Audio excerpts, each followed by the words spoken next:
Welcome back, friends. Right, so I want to ask you a question. Has this ever happened to you? Have you ever had this thing where you get into your car and you're going to drive a familiar route? You've maybe done it dozens, maybe a couple of hundred times. You put the key in the ignition, and before you know it, you've reached your destination and you've got no recollection of the journey in between, how you even got there. So the question is, who was driving there?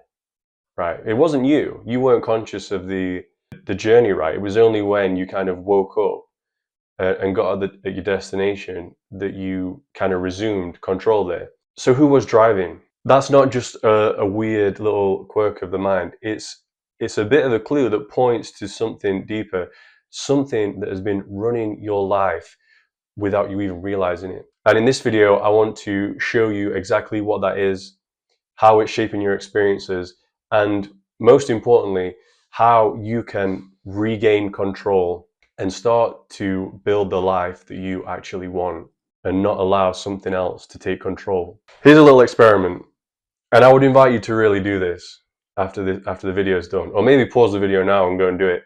Find a quiet room, maybe a bedroom, no distractions, no phone, no TV, and you're just going to sit in silence. I'd say an hour is good, maybe half an hour at least, but an hour is good. Taking a pen and paper with you, and all I want you to do is look at the wall and pay attention to what's going on inside your mind. And then I want you to, as these thoughts come up and you become conscious of them, I want you to write them down on that paper. Don't filter the thoughts. Anything that feels significant, get it down on paper and just let them flow onto the page. Now, here's what you're likely to notice. Your mind is going to wander probably through memories, random thoughts, maybe like bits of songs or little scenes from like a film or a series you've been watching. But if you really pay attention, you'll start to notice something a bit deeper, the things that you are saying about yourself. And these thoughts, these ideas, these little narratives around ourselves, this is what makes up your self-concept. Now, it's sometimes called, self-esteem, but it's really the same thing. It's your self-concept, what you believe about yourself. It's the unconscious identity that you've built for yourself, the unconscious story, narrative that you're living in and acting out every single day. But here's the thing. These are the beliefs that you hold about who you are, what you're capable of, and the kind of life that you actually deserve. I'd invite you to think of it as kind of like an RPG character sheet. I don't know if you ever played Dungeons and Dragons or Call of Cthulhu, or maybe you played some RPG video games and you open up the character stat sheet. So it lists things like your strengths, weaknesses, your backstory, your history, and your motivations that have sprung from that. And just like a game character, you're playing out this script in your life, except you didn't consciously write it. Probably at no point you ever sat down and decided who you wanted to be. It's been shaped by your past experiences, your upbringing, and a lot of the things that people have either said to you or led you to believe by the way that they treated you. Here's the deal though. Your self-concept dictates how you behave, right? Because thoughts are the seed of action. And that in turn dictates how the world and the people in it react to you. If you have these beliefs, these like self-limiting beliefs, like for example, that you're not worthy of love or respect, you're going to act that out. You're going to avoid intimacy in your relationships. You're going to push people away. You're going to settle for situations that are less than really what you would hope for. If you have a belief that you can't succeed, you'll sabotage yourself before you even begin. You're going to give in to fear. You're going to continually act out that you are the person that doesn't succeed and stay in the same place over and over again. It can go even deeper than that. Your self-concept is like a magnet. It attracts into your life the people, the situations, and experiences that reinforce it. So if you see yourself as this confident, capable, self-assured person, you'll naturally attract opportunities and relationships and friendships and people that align with that. But if you see yourself as someone who is unworthy, incapable, you will find yourself surrounded by people and in situations that reinforce that narrative. So So what do we do about it? Because we're kind of in this. If you're watching this video and you've stuck this far, you're probably in a situation where you've realized that you do have this poor self-concept, this maladaptive internal narrative. So it's a bit of a bind this situation, because it's a bit like the young man who needs a job. He wants to get a job, but all the jobs are requiring experience, but he can't get the experience until he can get a job. So in the same way, you have you have this poor self-concept, and that is inviting things that reinforce it. So it's hard for you to begin to pull yourself up by your bootstraps and begin to rack up these experiences that reinforce a new narrative and help build a better self-concept. So what do? You need to start by controlling the things that are within your grasp to control. So the first thing is what's going on internally. Identify the beliefs that are holding you back. So maybe there's some already on the paper if you did the experiment, but maybe you can take some more time to really dig in to the things that you're telling yourself about yourself. You could perhaps look at maybe negative experiences that seem to happen more than once in your history, maybe like patterns of behavior that you can identify, negative patterns, and what was the root cause of those experiences. And you'll probably find that it was a belief that you held. So you need to identify them. These are the beliefs that are running the show, right? Look at what you wrote down during the hour of reflection, and anything else you could find. Can you identify patterns? Are you overly critical of yourself? Do you doubt your abilities? Do you feel unworthy, unloved, unlovable? Write down these negative beliefs, and next to each one, I want you to write a new belief that counteracts that. Okay, so I'm unsuccessful. You're going to write that I am capable and I can succeed. I don't feel worthy of love. I am worthy of love. I'm unrespected by my colleagues. I am a person who can be respected. I am respectable. And listen, let me tell you before we go on, and this is straight from Uncle Harry, you are worthy of love. You are worthy of respect, and you can succeed in what you choose to. And that's not feel good nonsense. That's a fact. Uncle Harry said it right. You're worthy of dignity. You're worthy of respect. You're worthy of love. And if you want something bad enough, you can make it happen. Right, now you've made a start on the internal front of the battle. So what you're going to do now is you're going to start to rack up small wins in your external environment. Don't just tell yourself this new belief. You're going to prove it to yourself.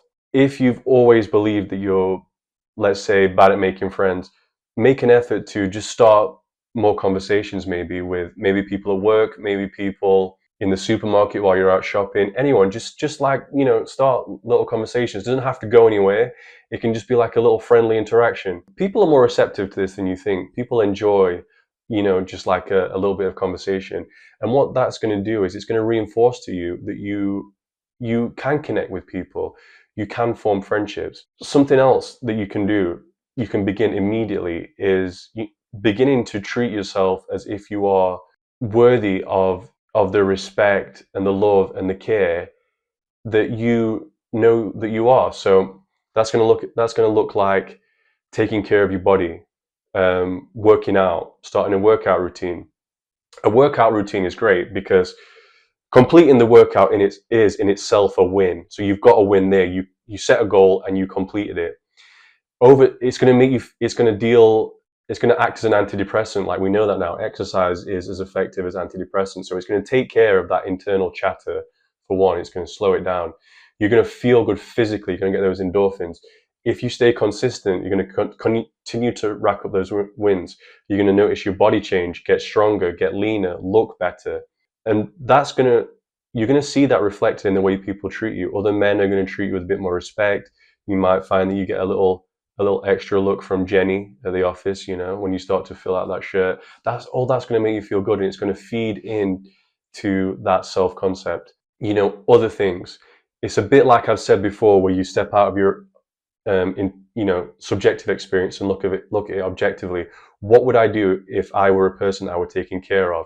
Maybe think of yourself as the child that you used to be. You're going to make sure that they're dressed well. You know, they're looking good when they leave the house.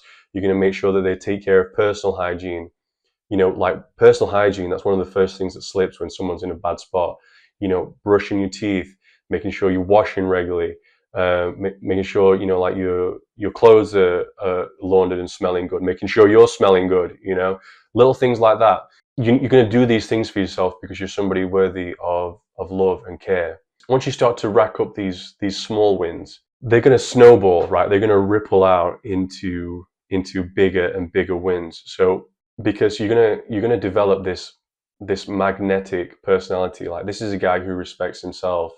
People are going to react to that in a good way. You're going to form new friendships. You're going to meet new romantic interests. Opportunities are going to begin to, you know, open themselves up to you. So start with the things that you can take care of, the small wins. They're going to build into bigger and bigger things. And then you need to surround yourself with a new narrative, immerse yourself into a new narrative. I touched on this earlier, but people inhabit stories, right? We inhabit a story. So if I asked you to give a personal history, you would tell me about the most significant events of your life, and probably as well the most significant people who came into it, maybe some of the significant people who left. And probably what you would do is you would divide your history into like seasons, like a TV show. Like, you know, this was the high school season, and, you know, I had these friends and we got up to this, and then it was the university season, and this happened then, and then it was, you know, the season where I met that special someone, and maybe, you know, we got married and we had kids, and then, you know, hopefully you're still in that season. Some of us won't be, and then that starts a new season, right? The season after that.